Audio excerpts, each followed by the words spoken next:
Jack Hayes was a cowboy, a man of the land, rugged and tough, who spent his days riding the plains, herding cattle, and living life according to his own rules. But like many men in the Wild West, he had a certain restlessness in him, a desire for more than just the rough life of a cowboy. His dreams were filled with visions of wealth and power, of riches beyond what a simple cowboy could ever hope to earn through honest work. One evening, Jack found himself in a small, dusty town. He had been riding for days across the barren land, and the town seemed like a welcome sight. As the sun began to set, casting long shadows across the street, Jack made his way to a saloon, a place where men like him could relax after a long day of hard work. The saloon was dimly lit, with the sounds of laughter and clinking glasses filling the air. It smelled of tobacco and sweat, and the floor creaked under the weight of boots and heavy footsteps. Jack stepped inside, pushing the door open with a slight groan. His boots made a soft thud as he crossed the wooden floor, and he quickly took a seat at the bar. A man named Orville was the bartender, a lanky fellow with a weathered face and a quiet demeanor. He nodded at Jack as he took a seat. "What'll it be?" Jack ordered a drink and sat back, his eyes scanning the room. A few cowboys were gathered at a table, discussing the latest cattle drives. A few others were playing cards in the corner. Jack's gaze lingered on the other side of the room, where a man sat alone in a darkened corner. His face was partially hidden by the shadow of his wide-brimmed hat, but something about him intrigued Jack. The man looked like he didn't belong in a place like this.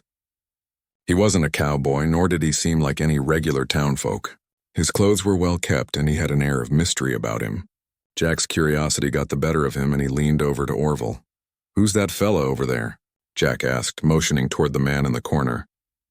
Orville glanced over at the stranger and then leaned in closer, speaking in a low voice. "That's Sam Reynolds. Not from around here. He deals in things. Things you might want if you're looking for something extra." Jack raised an eyebrow. "What do you mean by extra?" Orville hesitated, his eyes darting around the room. "Let's just say he can get his hands on things. Rare things. Things that aren't exactly legal." Jack was no stranger to dealing with unsavory characters. He had been in the Wild West long enough to know that sometimes the right connections could make all the difference in getting what you wanted, if you were willing to pay the price. But he wasn't quite sure what to make of this man, or what kind of deal he was offering. With a shrug, Jack stood up and walked over to Sam Reynolds' table. Sam didn't look up at first, but when Jack sat down across from him, he lifted his gaze slowly, studying the cowboy before him. "What do you want?" Sam asked, his voice low and even. Jack didn't waste any time. "I heard you can get your hands on things. Rare things. What do you have to offer?" Sam's lips curled into a slight smile, but there was something cold in his eyes. "I have all sorts of things. Things you won't find anywhere else. But you need to be careful about what you ask for. Some things can't be undone once you've got them." Jack's heart raced with excitement. He didn't know what Sam meant, but the promise of something rare, something valuable, caught his attention.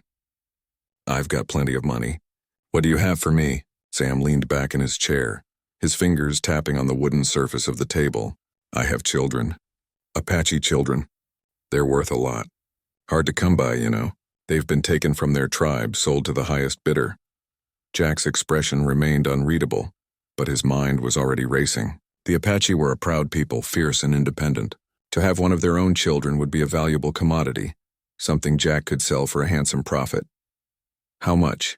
Jack asked, trying to keep his voice steady. Sam leaned forward, his eyes gleaming with a cold, calculating look. "For 3 children, I'll let them go for a good price. They're young, healthy, and, well, let's just say they'll fetch you a pretty penny on the market." Jack's gut twisted at the thought of what Sam was offering. He knew it wasn't right.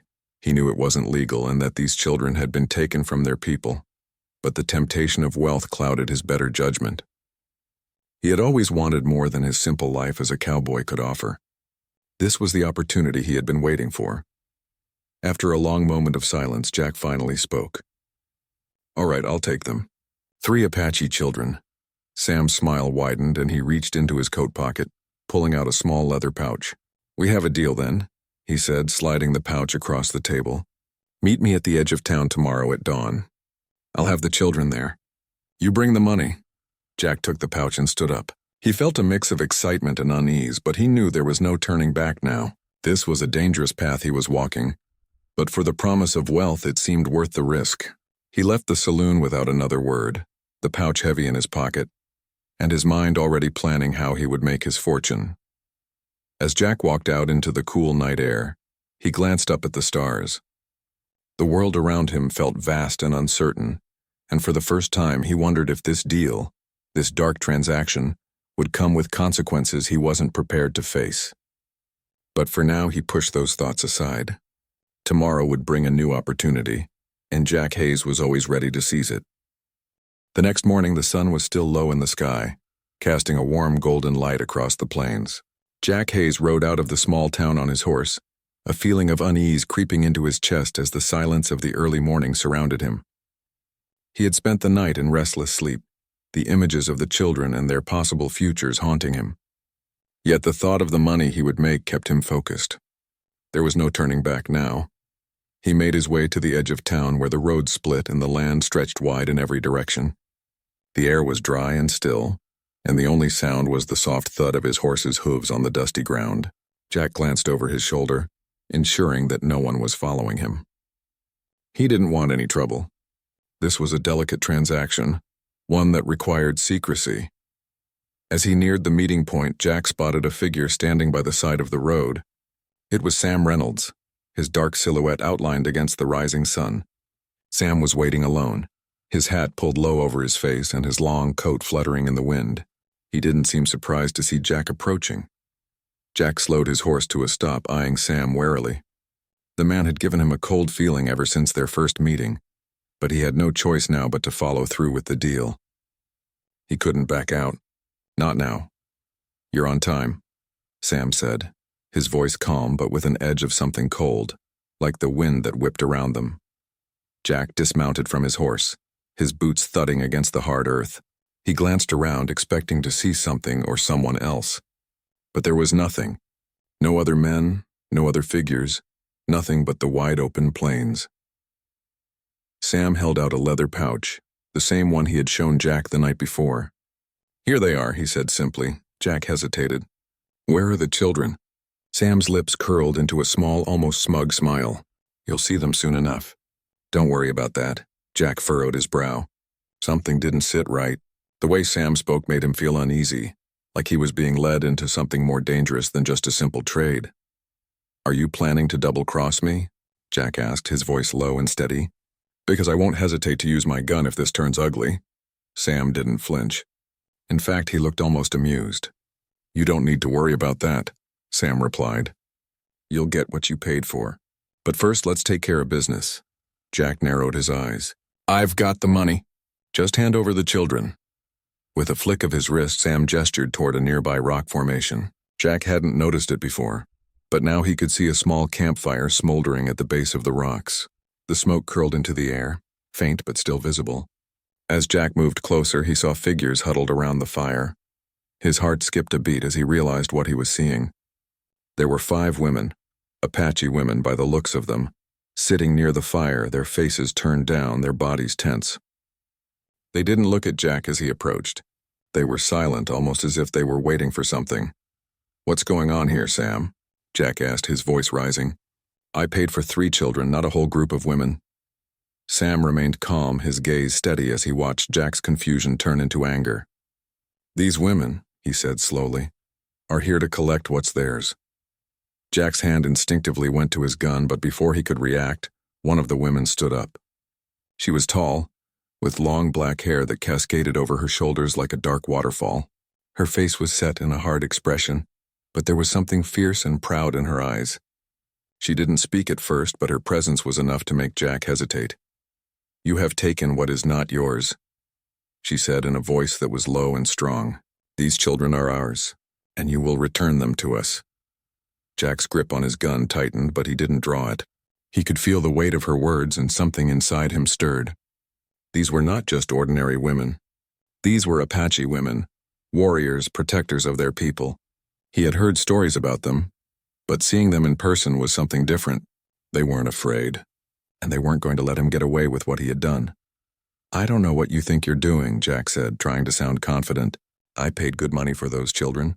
You'll have to take it up with the man who sold them to me." The woman's gaze never wavered. "We will. But first we will take back what belongs to us." Jack's mind raced. He had heard of these women, how fiercely they fought to protect their people, how they never backed down in the face of danger. He had expected a simple transaction, but this was turning into something much bigger.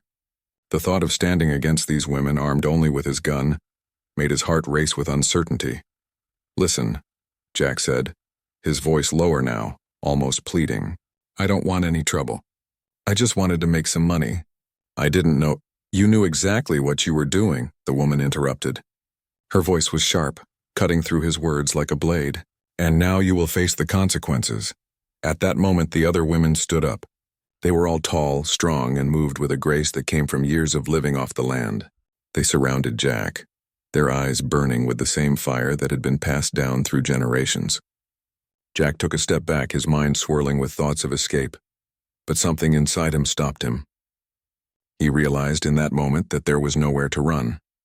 The women were not just fighting for the children, they were fighting for their honor, for their people, and for the land that had been taken from them.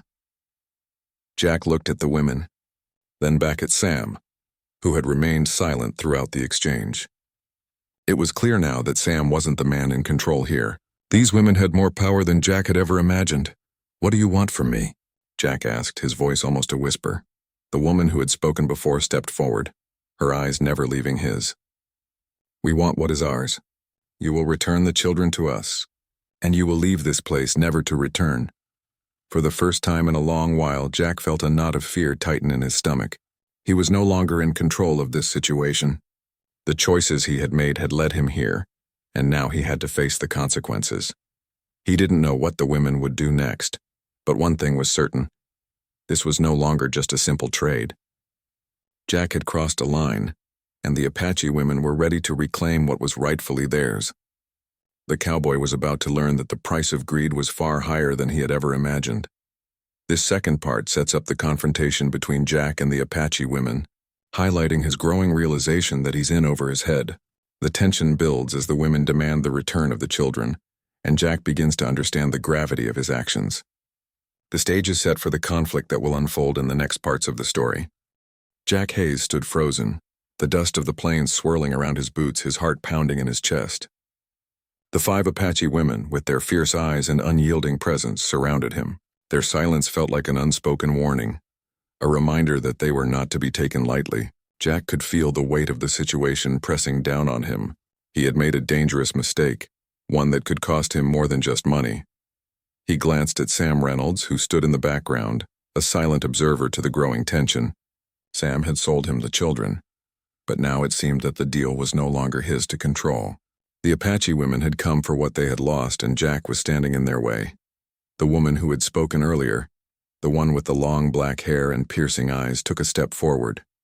She didn't say anything, but the look in her eyes was enough to tell Jack that she wasn't here to bargain. She was here to reclaim what was hers. Jack's hand instinctively moved toward the gun on his belt, but he didn't draw it. He knew that even if he did, the women were fast, and there were 5 of them. A gunfight wouldn't end well for him. He could see the calm determination in their eyes, a fierce resolve that made him question his ability to control the situation. "You've taken what doesn't belong to you," the woman said again, her voice steady and unshakable. "You will return the children." Jack swallowed hard, his throat dry. He had not anticipated this. The world he knew, the world of cowboys and cattle drives, was nothing like the one these women inhabited. They were part of something older, something deeper. This wasn't just about money to them. This was about family, honor, and land. "I didn't know they were yours," Jack said, his voice rough, though a part of him knew it was a weak excuse. "I thought they were just kids. I thought I could make a deal." "Your ignorance doesn't change the truth," the woman replied, her voice cold. "You knew enough to take them. Now you will return them." Jack stood there for a moment, unsure of what to say. His thoughts raced. He didn't want to fight these women. He didn't want to see them hurt, and he certainly didn't want to be the cause of any more suffering. He had made his choice, but it was a choice made out of greed, not malice. He hadn't thought about the consequences at the time. And now, standing in front of the Apache women, he realized just how deeply he had underestimated them. The other women stood behind the leader, their expressions unreadable. They didn't make a sound, but the energy between them and Jack was thick with tension. Jack could feel his pulse quickening. He had always been able to read the mood of a room, but this was different. There was no negotiating with these women. There was no escape. Sam, who had remained silent until now, took a few steps forward. "Jack," he said softly, his voice carrying an air of warning, "you don't want to make this harder than it has to be. These women aren't just asking for the children. They're asking for justice." Jack turned to Sam, his eyes narrowing. "Justice?" he spat. "What does that mean?" "They don't want bloodshed. They want what is theirs," Sam replied, his voice calm but firm. "You can still walk away from this, Jack. But it's time to make things right." The words hung in the air, heavy and full of meaning. Jack knew Sam was right. There was nothing more he could do. The children, who had been caught up in a deal driven by his greed, were not just his property. They were people, human beings with families and a place in the world. Jack's conscience had been gnawing at him since the moment he had bought them. Now it had caught up with him in full force. The woman with the long black hair stepped closer, her eyes never leaving Jack's. "Return the children. And leave this place.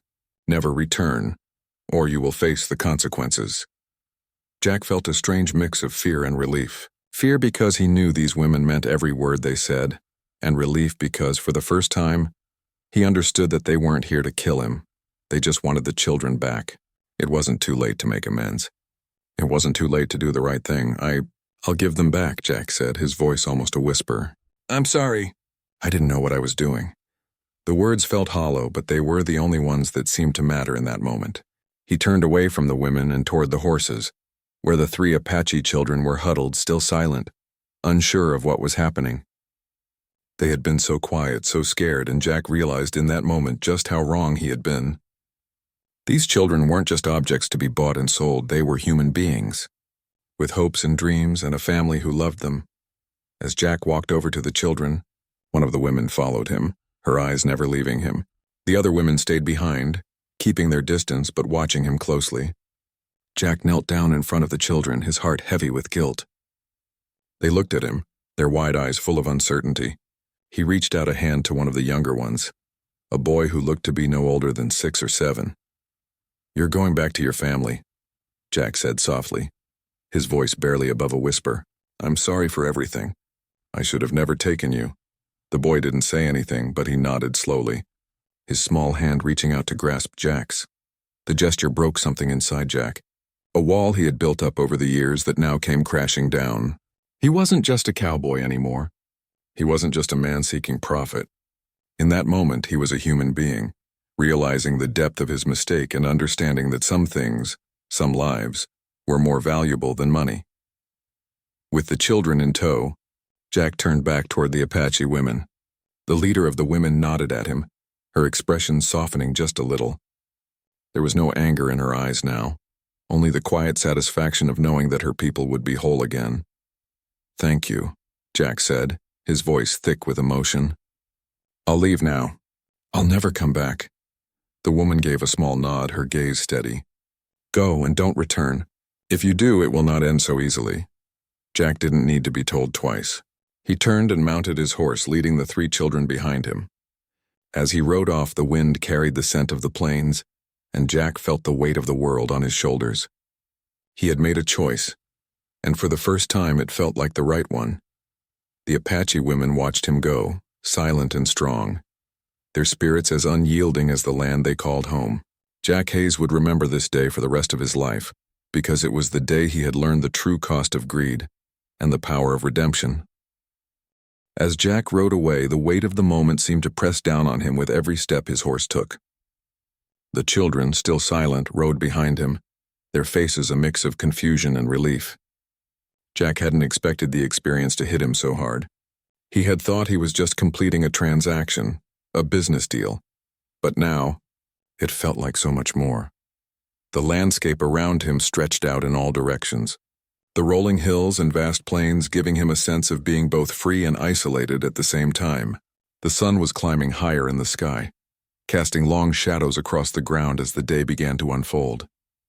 The children were still quiet, but Jack could feel their eyes on him, a mixture of curiosity and wariness in their gaze. Jack had never been one to reflect much on his life. He was a cowboy, a man of action, always moving from one job to the next.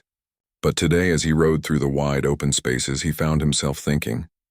The voices of the Apache women echoed in his mind. They had spoken of justice, of honor, of things that ran deeper than profit. Jack had grown up in a world where money and success were the measure of a man's worth, but those women had made him question everything. What had he been chasing all these years? The children behind him shifted, and Jack glanced over his shoulder. They were still holding the reins of their horses, their small figures riding silently behind him as if unsure of what would happen next. The boy he had spoken to earlier, the youngest, was staring at Jack with wide, innocent eyes.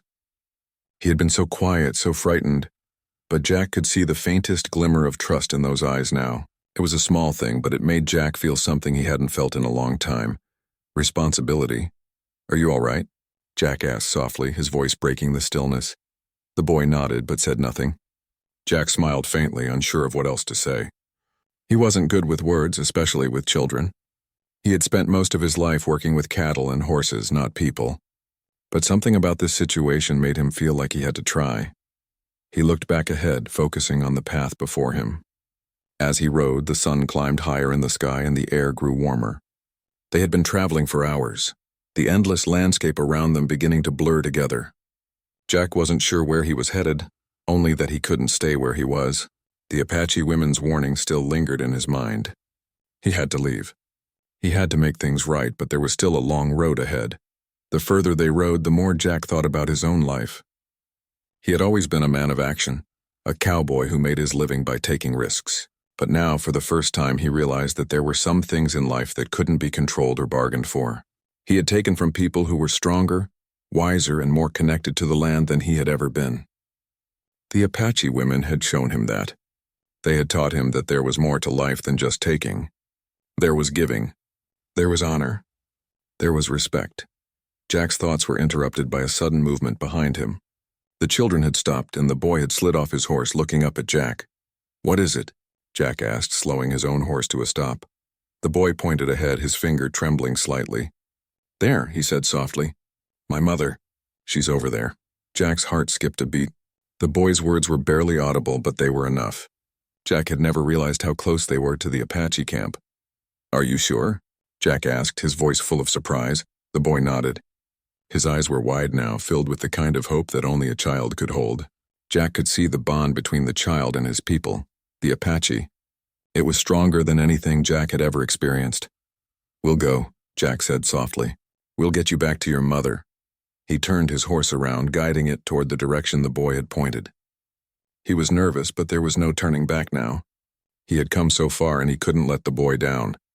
As they approached a cluster of rocks, Jack's eyes scanned the landscape. The sun was high, casting harsh shadows, and there was a sense of tension in the air. He couldn't see the Apache camp just yet, but he could feel it, a presence waiting. The further they rode, the more Jack felt the weight of his actions. This was no longer about a deal, no longer about money. This was about something deeper, about respect for others, for their way of life, and for the choices they had made long before he had ever come to these lands. Jack finally saw movement up ahead, a small group of figures standing near the edge of a low ridge. Among them was a woman, her face familiar. The Apache woman who had spoken to him earlier. She was standing tall, her posture strong, and beside her was the boy's mother. Jack's heart raced, and for a moment he hesitated. The Apache women had made it clear that he wasn't welcome in their world. But this wasn't about him anymore. This was about returning what he had taken, about restoring balance. He couldn't turn back. He slowed his horse to a stop, looking at the children behind him. They too had stopped. The boy was looking at his mother, his face filled with wonder. Jack knew it was time. He turned his attention back to the woman who had been leading the group. She was watching him closely, but there was no anger in her eyes now.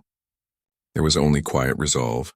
Jack dismounted from his horse, moving slowly, carefully.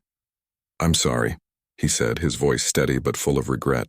"I should never have taken them. I should have known better." The woman studied him for a long moment, her gaze hard but not unkind. "You did what you thought was right, but it wasn't," she said, her voice calm. "You've learned something now, haven't you?" Jack nodded, his throat tight. "I have, She looked at the boy, then back at Jack. Then you've paid the price. It's enough. The boy ran to his mother, and she gathered him in her arms, holding him close. The moment was beautiful and emotional, a reunion that spoke volumes more than words ever could. Jack stood back, giving them space. He could see how much this meant to them, how much love and strength flowed through their family. Jack stood quietly, watching as the reunion unfolded. For the first time in a long while, he felt something he hadn't felt in years: peace. He had returned the children. He had made it right. "Thank you," the woman said softly, her voice low but filled with gratitude. "You have done what few would do. You've shown honor when it was needed most." Jack didn't know how to respond. His heart felt full yet light. "I've learned a lot," he said simply. As the sun began to set, casting a warm golden glow over the land, Jack knew that his journey wasn't over. But it had changed. He had learned what it meant to make things right. He had learned that redemption wasn't something that could be bought or sold. It was something earned through choices, through actions. And for the first time, Jack Hayes felt like he was finally on the right path. The sun had set, painting the sky with shades of orange and pink, casting a warm glow across the plains. Jack Hayes stood quietly at the edge of the Apache camp, watching the reunion between the boy and his mother. It was a moment of peace, a moment he knew would stay with him for the rest of his life. The children were safe now. The Apache women had reclaimed what was rightfully theirs, and the weight of guilt that had settled on Jack's shoulders ever since the deal began was slowly lifting. There was still a part of him that couldn't quite believe what had just happened, how quickly things had changed, how much he had learned in such a short time. He had come to this place searching for wealth, for a way out of the hard life of a cowboy. He had sought to make his fortune by trading in something that was never his to take: human lives. And yet here he stood, having given back the children, having done something that felt more right than anything he had ever done before. His heart was lighter than it had been in years, and the guilt that had clouded his judgment had been replaced with a sense of clarity. He turned away from the campfire, his mind drifting back to the words of the Apache woman, the leader who had stood so strong and unyielding. She had shown him what it meant to honor others, to respect what was sacred, and to face one's mistakes without hesitation. For the first time in a long while, Jack could see the path before him, though it wasn't the one he had expected. "You did well," a voice said softly from behind him. Jack turned to find the Apache woman who had spoken to him earlier standing a few feet away, her expression serious but not unkind. The firelight flickered across her face, revealing the strength in her features and the wisdom in her eyes. "I didn't expect you to say that," Jack replied, his voice quiet, almost uncertain. "There are many who would not have returned what they took," she said, her voice calm.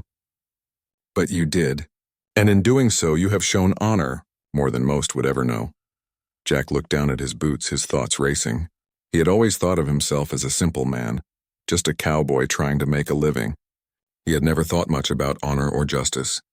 But now, it seemed, those were the very things that had saved him. Not wealth, not power, not the things he had once chased. "You've taught me more than I ever expected to learn," Jack said, meeting her gaze. "I thought I was just buying a deal. I didn't realize what I was really taking, or what it would cost." The woman nodded slowly, her expression softening. "Sometimes we don't understand the full weight of our actions until we are faced with them. But it's never too late to change. And you did. You made it right." Jack felt a lump form in his throat, and he cleared it, trying to steady his emotions. He wasn't one to show weakness, but in that moment, the truth of what he had done hit him harder than anything. He had been selfish. He had been blind. And in the end, it wasn't just the children who needed to be saved, it was him. "I never thought I'd be standing here, talking to you like this," Jack said, his voice steady but carrying a weight of sincerity. "But I can't ignore what I've learned. I can't pretend like this hasn't changed me." The woman gave him a small, knowing smile. "It is the way of the world. Sometimes the lessons we need to learn come in ways we do not expect. You may leave here, Jack Hayes, but remember this lesson. Honor those who deserve it and never take what isn't yours." Jack nodded. Her words were clear, and they rang true in a way that was hard to explain. There was nothing left for him to do here. The children were with their family, and the Apache women had their justice. What had started as a greedy pursuit for wealth had turned into a humbling journey toward understanding. And in the end, Jack had found a piece of redemption he never thought he would. As Jack mounted his horse, the Apache woman watched him in silence. There was no anger in her gaze now, only the quiet assurance that the right thing had been done. "I'll leave," Jack said softly, glancing at her one last time. "And I'll never return. I won't forget this." The woman nodded once more, her expression thoughtful but calm. "You are free to go, Jack Hayes, but remember what you have learned here, and may you find peace on your journey." With those words, Jack turned his horse toward the open plains. The road ahead was uncertain, and the world felt larger and more complicated than he had ever imagined. But he knew now that there was more to life than gold and cattle. There was a deeper truth he had been blind to for so long. And although he couldn't undo all of his past mistakes, he could make better choices moving forward. As he rode away from the Apache camp, the sounds of the wind and the hooves of his horse filled the air. Jack didn't look back. He knew his journey wasn't over. It would take time to fully understand the lessons he had learned, and he had no idea where the road would take him next. But for the first time, Jack Hayes felt ready to face the future. He felt ready to live with integrity, to honor the things he had once taken for granted. The plains stretched out before him, vast and unending, and Jack felt small in the face of it all. But for once, that feeling wasn't one of fear. It was a feeling of possibility. The world was wide, and there was a lot left to learn. But Jack Hayes was no longer the same man who had arrived in this place. He had found redemption, and in doing so, he had found himself. As the sun began to dip below the horizon, Jack rode on, knowing that no matter where he went, he would carry with him the lessons of the Apache women. The journey ahead was uncertain, but for the first time, Jack Hayes was walking with honor.